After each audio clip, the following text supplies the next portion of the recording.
საქართველოში ერთ-ერთ ყველაზე გამორჩეულ დღესასწაულს გიორგობას ეიმობენ. წმინდა დიდმოწამე გიორგი არის ნათელი მაგალითი ეკლესიის ძლიერებისა და ერთგულების. 6 მაისი მისი აღსრულების დღეა. ქრისტიანული სწავლების თანახმად წმინდანი მესამე საუკუნის მეორე ნახევარში კაბადოკიაში მდიდარ ქრისტიანულ ოჯახში დაიბადა. მოგვიანებით წმინდა გიორგი რომის იმპერატორ დიოკლეტიანეს მმართველობის დროს მხედართმთავარი გახდა. ქრისტიანებზე დევნის დაწყების შემდეგ იგი იმპერატორს განუდგა. კერპთაყვანის მცემელმა რომის იმპერატორმა წმინდა გიორგის ქრისტეს უარყოფა მოსთხოვა. უფლის შეწევნით წმინდა გიორგი მრავალი სატანჯველი დაითმინა, მათ შორის ბორბალზე გაკვრა. მისი თხოვნით უფალმა მიცვალებული მკვდრეთით აღადგინა. წმინდანს 303 წელს თავი მოკვეთეს. წმინდა გიორგი 30 წლის ასაკში ეწამა. იგი ეკლესიის ისტორიაში შევიდა როგორც ძლევამოსილი და უძლეველი ზეციური მხედარი. წმინდა გიორგი ქართულ ცნობიერებაში არა მხოლოდ მფარველი წმინდანია, არამედ მიწასთან, ბუნებასთან, სიცოცხლის ციკლთან ასოცირდება. ხსმენიათ ალბათ გიორგობის დღესასწაულზე თუ იწვიმა ამბობენ, ეს არის ნიშანი მოსავლის, სიმრავლის და ნაყოფიერების წელს მოასწავებსო. ამიტომ აიგივებენ ამ წვიმას ბუნების კურთხევასთან. ქართულ ფოლკლორში ასეთი თქმულებაც არსებობს, რომ გიორგობის დღესასწაულზე წმინდა გიორგი ცას ხსნის და წვიმით მიწას ანოყიერებს. გიორგობის წვიმას ოქროს ფასი აქვს. მართლმადიდებელი ეკლესია წმინდა გიორგის ხსენებას წელიწადში ორჯერ დღესასწაულობს. 23 ნოემბერს მისი ბორბალზე წამების დღეა. ამ უკანასკნელ დღესასწაულს ქართული ეწოდება, რადგან სხვა ეკლესიებში საქართველოდან გადავიდა.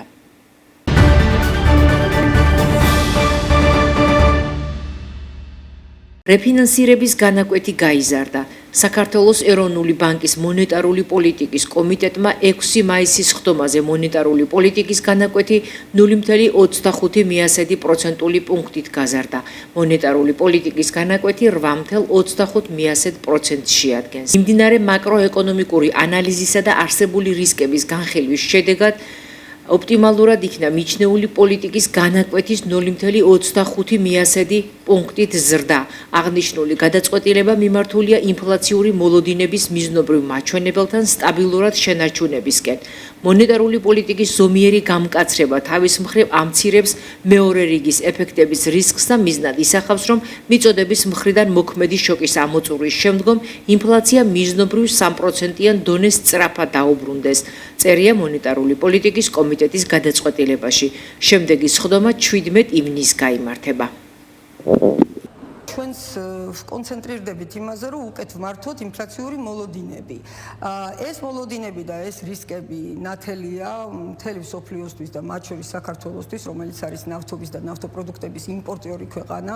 ასევე არავინ იცის თუ რამდენ ხანს გაგრძელდება ახლო აღმოსავლეთში მიმდინარე კონფლიქტი, როგორი იქნება შემდგომი ფასების ვოლატილობა გარებაზრებზე და აქედან გამომდინარე მივიღეთ გადაწყვეტილება, რომ თუნდაც მცირე ბიჯით ჩვენ გაგვეზარდა რეფინანსირების განაკვეთი, ჩვენი მონეტარული პოლიტიკის განაკვეთი, რაც ატარებს მკვეთრად გამოხატულ პრევენციულ ხასიათს. ანუ ეს არის ინფლაციური წნეხის, ინფლაციური რისკების ჩვენზე გადმოცემის პრევენცია.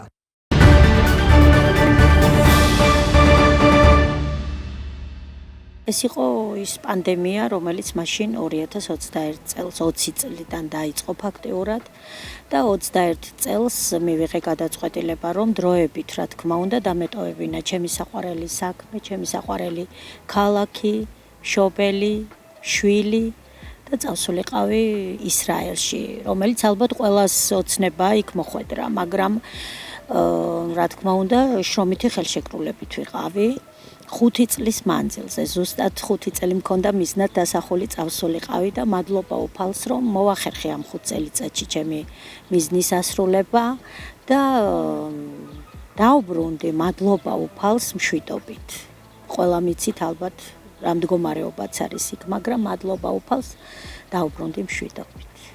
მთავარი სირთულე იყო ის, რომ ჯერ არ ვიყავი მიჩვეული ის, რომ უცხო ქვეყანაში დიდხანს ყოფნას, რა თქმა უნდა, ამ ხელა სიყვარულის და სითბოს შემდეგ, რასაც აქ განვიცდიდი ყველასგან, მაგრამ მადლობა უფალს იქაც მოვძებნე ჩემი საყვარელი საქმე, დამხვდნენ ქართველი გოგოები, რომელმაც გამიწიეს ძალიან დიდი თანადგომა, მუსიკალურადაც, ჩემი ცირა მეკრელიშვილი რომელიც ეხა საქართველოშია და მეგობრობთ.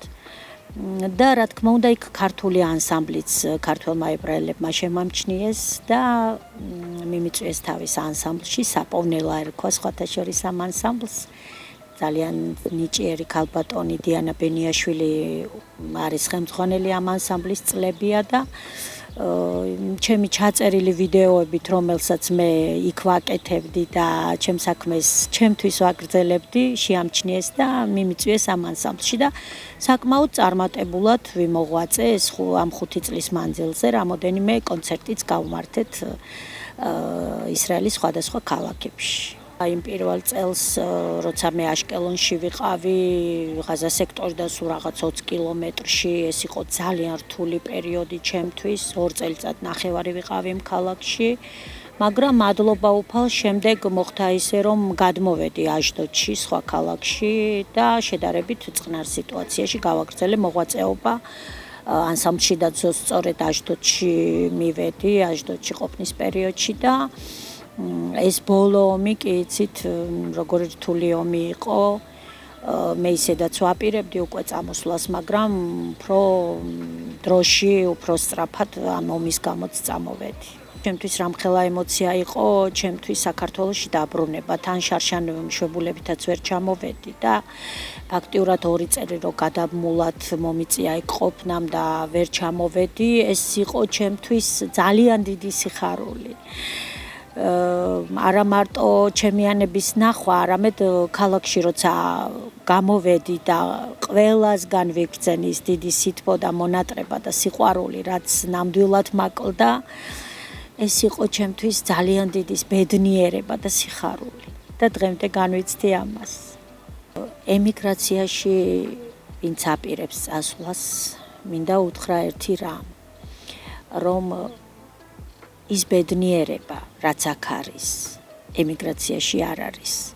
რა თქმა უნდა, შრომის ფასი უფრო იქ ფასდება, ვინც შრომობს, მაგრამ ის ბედნიერება, ის სიყვარული, ის სითბო იქ არ არის და ყველა ემიგრანტი თვალცრემლიანია. მე ამის მომსწრე გავხდი და ყველა გამომეტირა, ნეტავი შენ რომ მიდიხარ. აი ეს იყო მათი გულსაწყვეტი მდგომარეობა. მადლობა უფალს, რომ მე შევძელი და ჩემი საქართველოს სიყვარულით, ჩემი პროფესიის სიყვარულით დავბრუნდი. რამოდენიმეჯერ წავედი ამ ქალაქიდან, ხან თბილისში მოღვაწეობდი, ხან სხვა ქალაქებში, მაგრამ მე ყოველთვის მაინც ესტაფონში ბრუნდებოდი და ეხაც ისეთი სიხარულით დავბრუნდი ამ ქალაქში, რომ ეს არის ჩემთვის ძალიან დიდი мотиваცია ამ წუთში, რომ მე ამ ქალაქში გავაგრძელო ისევ ჩემი საყვარელი საქმიანობა. ისევ მინდა აღვადგინო საბავშვო საესტრადო სტუდია ჩემი, ცისარტყელა, კულტურის ცენტრის სოლისტი ვარ იცით და მინდა გავაგრძელო მოღვაწეობა ჩემს ტაძარში გალობა აუცილებლად. ღვთის შეწევნით, იმიტომ რომ ღმერთის წყალობას იმხელას გრძნობდი ემიგრაციაში, რომ არა მაქვს უფლება, რომ მე უფალი არ ვადიდო მთელი ცხოვრება. მართლა ისეთ სიტუაციებიდან დამიხსნა.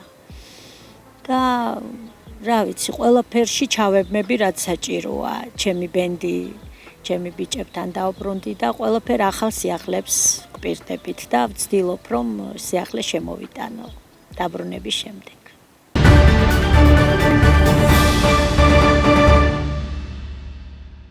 განვიხილეთ საკითხები, რომლებიც აქტუალურია მშობლებისთვის, ვისაუბრეთ გასულ წელს პროგრამაში დამატებული მედიკამენტების ეფექტების თაობაზე. გაგვიზიარეს ის საკითხები, რომლებიც მნიშვნელოვანია მათთვის მიმდინარე ეტაპზე. ერთობლივად განვიხილეთ აღნიშნული საკითხების მოგვარების ღონისძიებები და შევთანხმდით სამომავლოდ ერთობლივ საქმიანობაზე, რათა მიღწეული იქნეს სასურველი შედეგი. ჩვენთვის ძალიან მნიშვნელოვანია მშობლებისთან კომუნიკაცია, რათა მივიღოთ სრულფასოვანი ინფორმაცია მიმდინარე საკითხების თაობაზე და ერთობლივ საქმიანობის ფარგლებში ჩვენი ბენეფიციარების მდგომარეობის კიდევ უფრო გაუმჯობესების შედეგი.